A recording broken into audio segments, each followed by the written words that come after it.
morning everybody, happy Monday. I hope you had a wonderful weekend and here we are ready to start another week of learning at home and for a few more of you now, learning at school. So let's start our new day and our new week by joining our hands and offering it to God.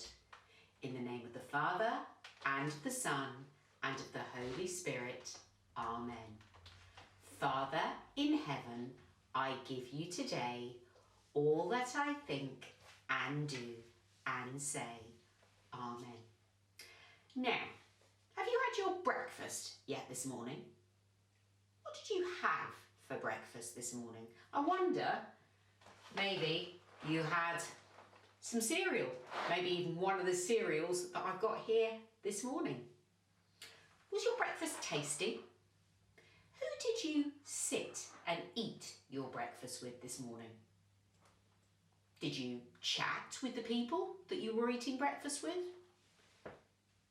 Is breakfast the best meal of the day? Or do you look forward to something really yummy at dinner time? Well, I've got a thinking and talking question to get you started with this morning. I want you to have a think about and chat with, if there's somebody with you, the best meal that you've ever had. Now, most of you straight away, I'm sure, are going to think about what the food was, because we always remember tasty food. But as well as thinking about the food, have a think about why it was the best meal that you ever had. What made you remember it so well? Was it the place that you were in? Maybe the people you were with? Have a little think and a chat to the people with you. Okay, have you remembered? Have you thought about the meal that you remember most of all and why? I bet you can definitely remember the food you ate. We come together to eat and to celebrate together for lots and lots of different reasons. At the moment, we can't go out to celebrate in restaurants like I know lots of us like to do. But with our families and our friends, there are lots of different occasions, different times that eating together is a really important part of celebrating. Have a look at the pictures on the screen. Do you recognise the times at which these meals might be being had and what's being celebrated in these meals? Well, I can definitely see a time of the year that we all enjoy. A family celebrating their Christmas meal together. Special food, definitely the hats that come from the crackers, and we can see from the decorations in the background that it's most definitely Christmas time. But I wonder, can you recognise the celebrations and the reasons for coming together to eat that are in the other photographs? There's a clue in one of them, that cake with lots of candles, definitely a birthday meal. Then the beautiful long table with lots of beautiful flowers and white. I wonder, have any of you ever been to a wedding celebration meal? It might have looked something like this. And my last picture, a special time of the year in the Chinese year. This is Chinese New Year celebrations, people coming together, again, sharing a meal. Now, when we share a meal at these special times, yes, there's lots of delicious food, but the time sticks in our memories because of the people that were there, perhaps the things we talked about, and spending time with people that we love and care about. I'm going to show you another very different picture now. I want you to see, can you recognise the special meal that was being had here and why it was so memorable?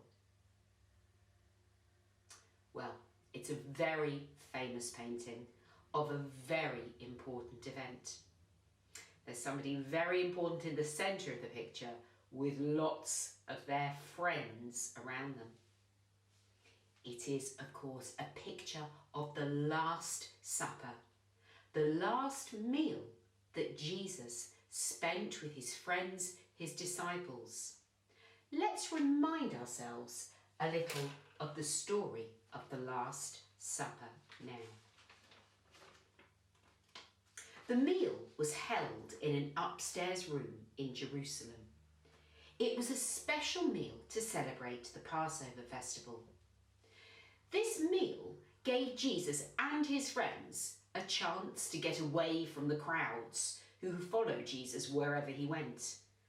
The disciples were all there, even Judas, who later that night betrayed Jesus to the authorities.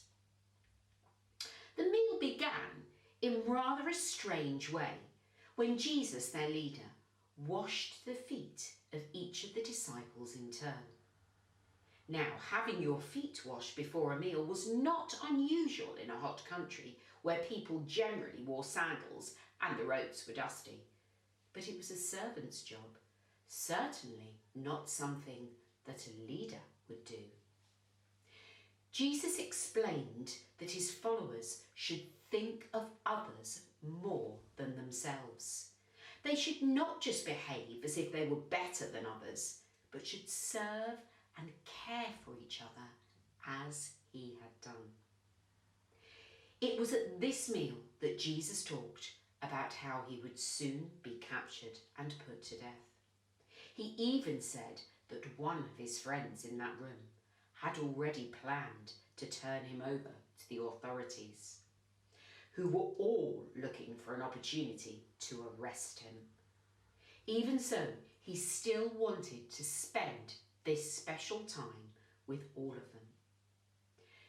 During the meal, Jesus took some bread, thanked God for it, broke it, and shared it out amongst his friends. As he gave it to them, he said, "Take this and eat it. This is my body." Then he poured out some wine into a cup, thanked God for it, and passed the cup round to each disciple. He said, "This is my blood of the covenant which is poured out for many for the forgiveness of sins." Now, although the disciples didn't realise it at the time, this was the last meal that Jesus would have with all of them together. Soon he would be arrested, beaten, mocked by his captors, and put to death on a cross like a common criminal. Only afterwards, when Jesus rose from the dead, did the disciples understand just how important that last evening meal or supper had been. Now, I know that we've all thought about and remembered and talked about the Last Supper and, of course, Jesus' death and crucifixion and his resurrection during our Easter celebrations. But I want you to think about what happened in that last meal, that Last Supper. Jesus taking bread and breaking it, taking wine and sharing it, and using those words, "This is my body, this is my blood."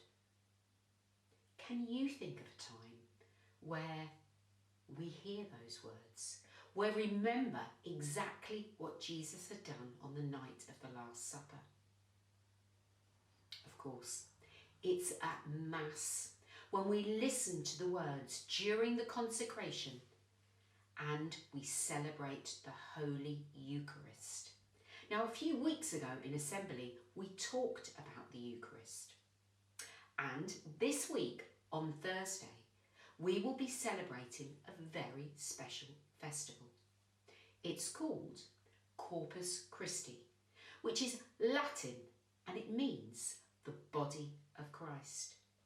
And the Corpus Christi feast or festival is held 60 days after Easter, and usually on the Thursday after Holy Trinity, which was what we talked about in Assembly on Friday. And it's at this time that we stop to really think about the importance of that Last Supper, but especially about the body of Christ. and the transformation that takes place during that part of the Mass, transforming the bread and wine into the body and blood of Christ. Now, there are special things that are done at the Feast of Corpus Christi to help us really focus and really remember on the importance of the body of Christ and the Eucharist. Have a look at this picture. In the picture, you'll see the priest is holding a very beautiful and spectacular gold or sometimes silver box or container or holder. It's called the monstrance, and in there is the Blessed Sacrament, the body of Christ. And in many countries and towns and cities, this will be paraded through the streets from church to church, or maybe starting at one church and going back to it, with people following, just as you can see in this picture. Now again, because we're having to stay at home quite a lot at the moment, there'll be many parts of the world that perhaps don't have quite the same celebration for Corpus Christi this year. But it doesn't mean that we forget about the importance of that feast and festival. So, let's join our hands now and bow our heads and fix our minds as we're thinking about those words that Jesus used on the night of the Last Supper, and the body of Christ, which for those of us who have received their first Holy Communions is such a wonderful part of our celebrations at Mass. Even though we can't go to the church at the moment, we know that we will gather there again. And even while we can't get there, we can be thinking about the wonder of the body of Christ and the Eucharist. Let's bow our heads. Dear Jesus, we thank you for your gifts, especially for the gift of yourself in communion. Lord Jesus, come to me. Lord Jesus, give me your love. Lord Jesus, come to me and give me yourself. Lord Jesus, friend of the children, come to me. Lord Jesus, you are my Lord and my God. Praise to you, Lord Jesus Christ. Amen. In the name of the Father, and of the Son, and the Holy Spirit. Amen. Now there is a beautiful hymn that we often sing in school and often as part of our school masses that really helps us to remember the importance of the feast of Corpus Christi. This is my body.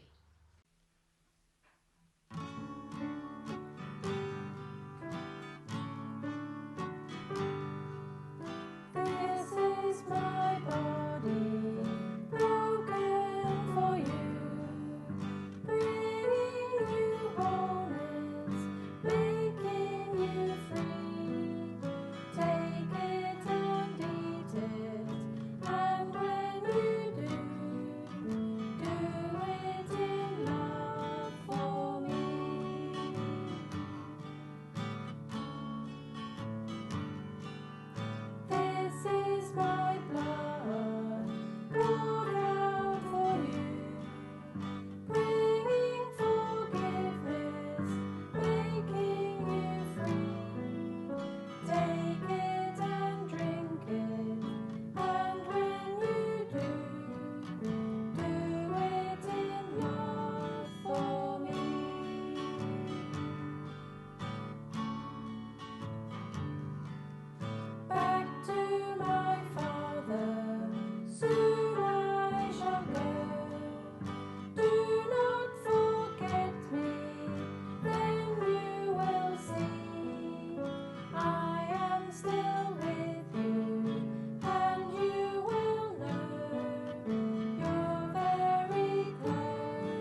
So, last week you were busy sharing the SJF Smile for your Building Better Learning Challenge. And this week I really thought hard about what would be a good challenge to set you. And I've used an idea from today's assembly as well as lots of the ideas that you've been sending in to me in some of your other BBL entries. In assembly today, we talked about the importance of friends and family when we're celebrating special meals together, and of course the importance of the disciples at Jesus' Last Supper with them. In all your BBL entries, lots of you have talked about doing things and sharing things that try and keep you and your friends connected while you haven't been able to come to school together. And of course, last week we saw some of those friends reconnected and reunited when nursery and reception returned to school. Now, there's lots of us that can't come back to school quite yet. So, here is my challenge to you. Your BBL award this week will be for being a fabulous friend. But you've got to show me how you've been a fabulous friend. Now, we've had some entries in the last few weeks of people making special things for friends and delivering them round to their houses and leaving them on their doorstep. But what can you do this week that shows you are a fabulous friend? It might be sending a message, particularly if you know somebody's feeling a bit down in the dumps. Maybe you might make something. Maybe you might write something for a friend. And it doesn't have to be a friend from school. It could be that there are friends in other groups that you haven't seen for a long time. What are you doing that makes you a fabulous friend? Write it, photograph it, send it in, and let's see by the end of the week who our gold, silver and bronze BBL champions are. So, we've got a really packed week of learning, and I know lots of you are now going to be using Google Classroom for all of your learning. So I'm looking forward to dropping into your classrooms, making sure that you're working hard and trying your very best. And of course, sending your teachers messages or questions if there's anything that you're finding a bit tricky. I also know that some of you will be seeing some other teachers popping up into your Google Classrooms as well, and they're going to be there to help too. So have a fantastic week, work hard, and don't forget to be a fabulous friend. For now, stay safe, stay happy, and stay smiling. See you on Friday.